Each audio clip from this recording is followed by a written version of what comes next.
엄마 아빠들은 못 말리는 사람들이다. 자기 아이가 상상할 수 없을 만큼 지독한 말썽꾸러기라 해도 부모들은 여전히 자기 아이가 훌륭하다고 생각한다.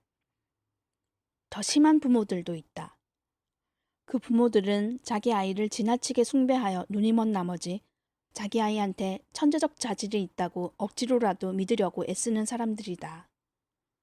뭐 그렇다고 해서 크게 잘못될 것은 없다. 그게 다 사람들이 사는 모습이니까. 다만 부모들이 한심한 자기 자식을 놓고 똑똑하다고 자랑을 떠벌리기 시작할 때 우리는 이렇게 소리치고 만다. 어이, 여기 양동이 하나 갖다 줘. 토할 것 같아.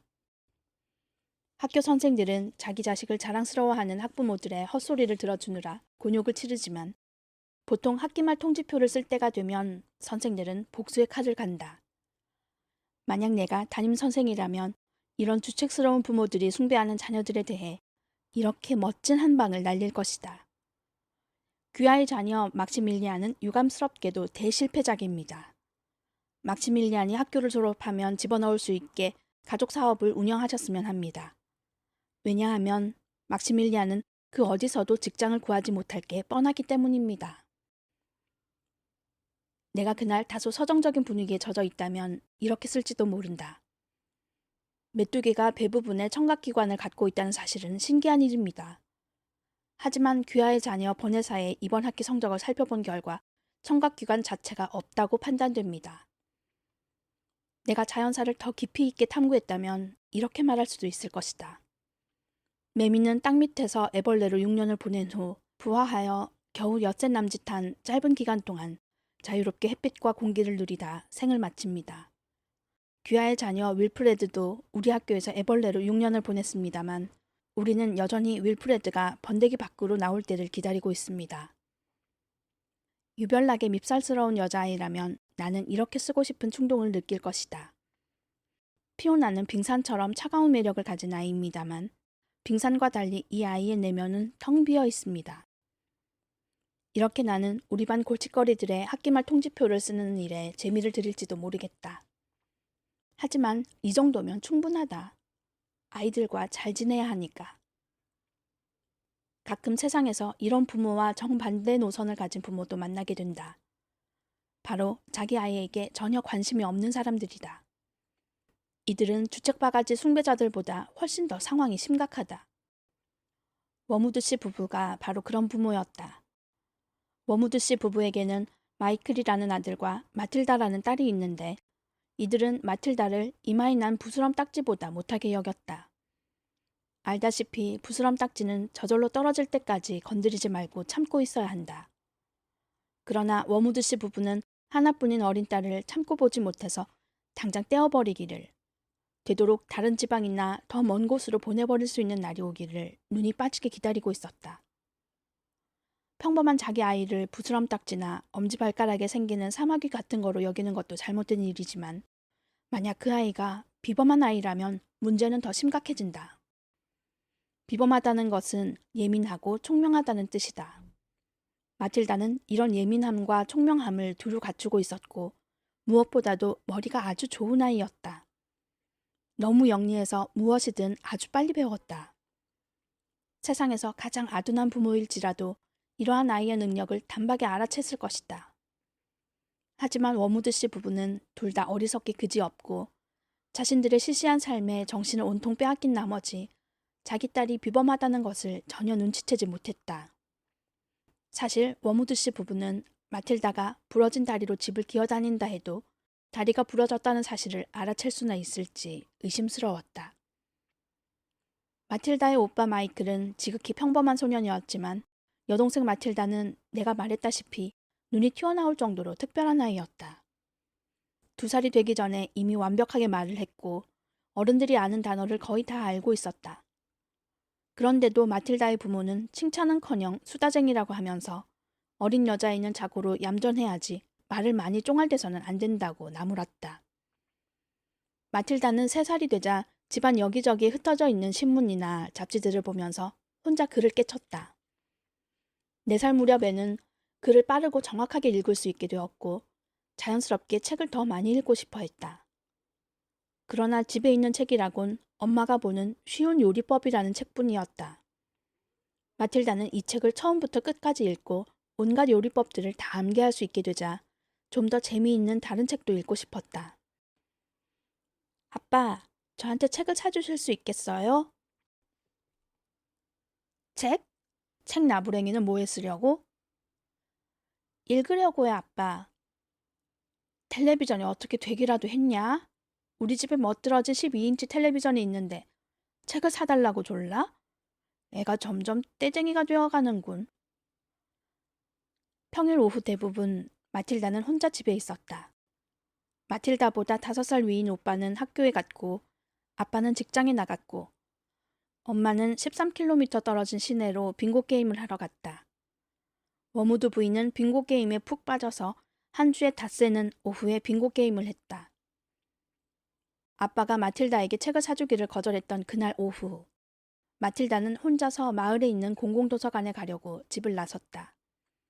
그리고 도서관에 도착해서 도서관 사서인 펠프스 여사에게 자기소개를 했다.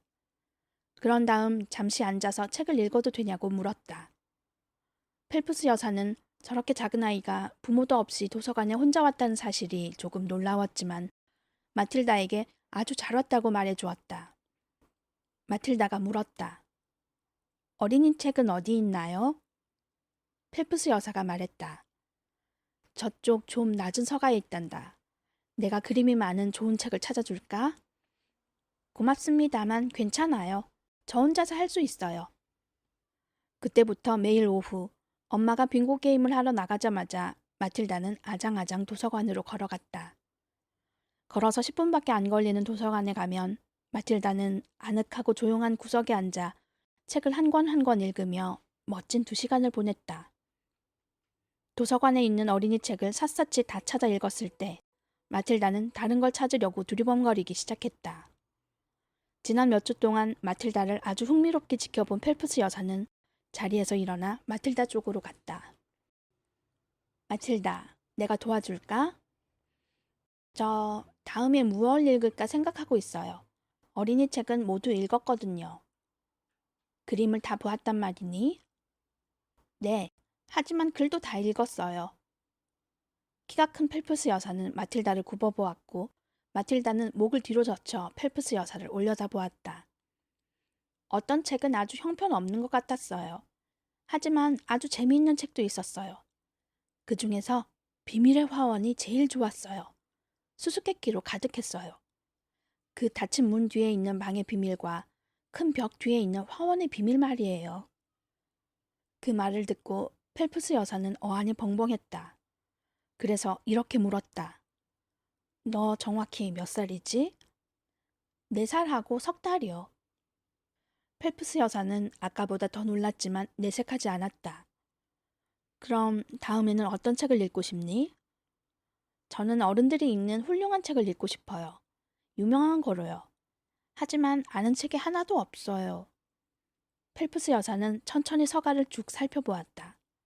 자신도 어떤 책을 골라주어야 할지 몰랐다. 그래서 곰곰이 생각했다. 유명한 어른용 책을 4살밖에 안 된 어린 소녀에게 골라준다는 게 말이 돼?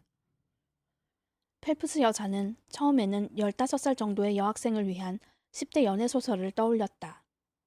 그러나 무슨 이유에선지 자신도 모르게 그 책들이 한때 꽂혀있는 서가를 그냥 지나쳤다. 이윽고 펠프스 여사가 말했다. 이걸 읽어보렴. 아주 유명하고 훌륭한 소설이란다. 이 소설이 너무 길면 내게 알려주렴. 그럼 좀 더 짧고 쉬운 것으로 찾아줄 테니까. 마틸다가 책 제목을 읽었다. 위대한 유산, 찰스 디킨스 지음. 한번 읽어보고 싶어요. 펠프스 여사는 생각했다. 내가 미친 게 분명해. 하지만 마틸다에게는 이렇게 말했다. 물론이지, 읽어보렴. 그날 이후 몇 번의 오후에 걸쳐 펠프스 여사는 방 맨 끝에 있는 커다란 안락의자에 앉아서 책을 무릎에 놓고 몇 시간 동안 책을 읽는 조그만 여자아이에게서 시선을 뗄 수가 없었다. 아이가 손에 들고 읽기에는 책이 너무 무거웠기 때문에 무릎에 올려놓아야 했는데 책을 읽기 위해서는 몸을 앞으로 숙여야 했다. 그것은 참으로 낯선 광경이었다. 마룻바닥에 발이 닿지 않아 달랑 올라앉은 검은 머리의 꼬마는 핍과 노처녀 하비샴, 그리고 그녀의 거미줄 투성이 집에서 벌어지는 놀라운 모험. 디킨스라는 위대한 이야기꾼이 엮어낸 마법의 주문에 완전히 빠져 있었다. 이 어린 독서가의 움직임이라고는 가끔 책장을 넘기기 위해 손을 들어 올리는 것뿐이었다. 펠프스 여사는 그 아이에게 이렇게 말하러 갈 때가 늘 안타까웠다. 마틸다, 이제 5시 10분 전이다. 마틸다가 도서관을 다니기 시작한 첫째 주에 펠프스 여사는 이렇게 물었다. 엄마가 매일 여기로 널 데려다주고 또 집으로 데려가시니? 아니요. 우리 엄마는 매일 오후에 빙고 게임을 하러 에일즈베리로 가세요. 엄마는 제가 여기 오는지 몰라요. 그건 옳지 못한 일이야. 엄마한테 말씀드리는 게 좋겠어. 그러지 않는 편이 나아요. 엄마는 제가 책 읽는 걸 안 좋아하세요. 그건 아빠도 마찬가지예요. 그럼 너희 부모님은 네가 매일 오후 빈집에서 뭘 하길 원하시니? 그냥 이리저리 뒹굴거나 텔레비전 보는 거요. 그렇구나. 마틸다가 약간 슬픈 기색을 비치며 말했다. 엄마는 제가 뭘 하든 전혀 신경을 쓰지 않아요. 펠프스 여사는 차들이 붐비는 중심가나 건널목을 건널 때 사고가 나면 어쩌나 하고 걱정이 됐지만 더 이상 간섭하지 않기로 했다. 마틸다는 일주일 만에 411쪽이나 되는 위대한 유산을 다 읽었다. 정말 재미있었어요. 디킨스 씨가 쓴 다른 책은 없나요? 펠프스 여사는 기막힌 표정을 지으며 대답했다. 아주 많아.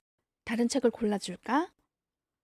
그 후 6개월 동안 펠프스 여사의 주의 깊고도 자애로운 배려 속에서 마틸다는 다음과 같은 책들을 읽었다.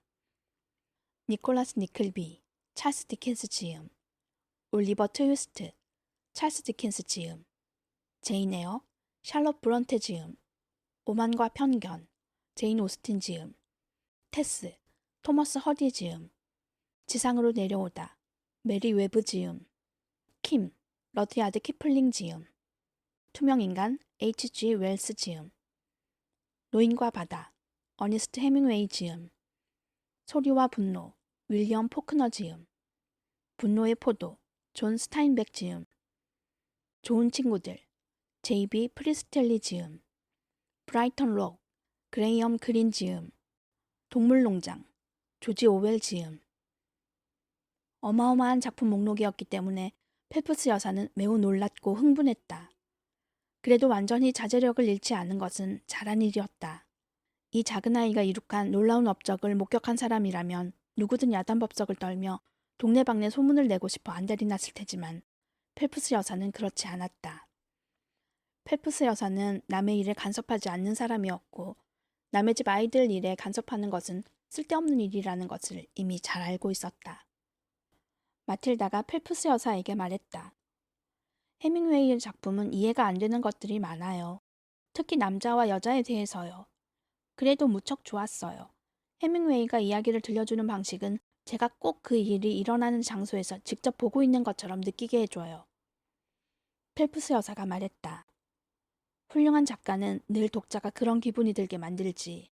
그리고 네가 이해하지 못하는 부분은 걱정하지 마라. 편안히 앉아서 그 말들이 네 온몸을 촉촉이 적시게 내버려 두면 돼. 음악처럼 말이야. 그럴게요. 그렇게 하겠어요. 이거 알고 있니? 이런 공공도서관에서는 책을 집에 가져갈 수 있게 빌려준단다. 몰랐어요. 저도 빌릴 수 있을까요? 물론이지. 네가 읽고 싶은 책을 골랐으면 가지고 오렴. 내가 그 책을 기록하고 내줄게. 그러면 그 책은 2주 동안 네 것이 되는 거란다. 원한다면 한 권 이상도 빌릴 수 있어. 그때마다 마틸다는 일주일에 한 번씩만 도서관에 가서 읽은 책을 돌려주고 새 책을 빌렸다.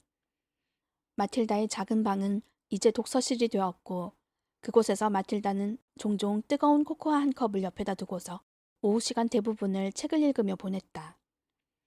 부엌에 있는 물건들을 꺼내기엔 마틸다의 키가 너무 작았지만 마틸다는 작은 상자를 창고에 보관해 두고 필요할 때마다 그 상자를 가져다가 그 위에 올라서서 물건을 꺼냈다.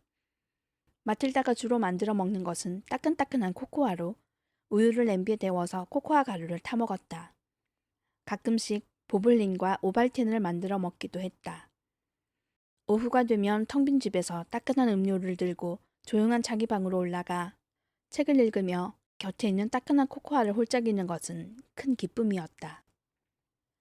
마틸다는 책을 통해 새로운 세계를 여행했고 아주 흥미로운 삶을 사는 놀라운 사람들을 만났다. 마틸다는 조지프 콜레드와 돛담배를 타고 항해를 떠났고 어니스트 헤밍웨이와는 아프리카로 떠났으며 러디아드 키플링과는 인도를 탐험했다. 마틸다는 영국 어느 작은 마을에 있는 자신의 작은 방에 앉아서 세계 곳곳을 여행했다.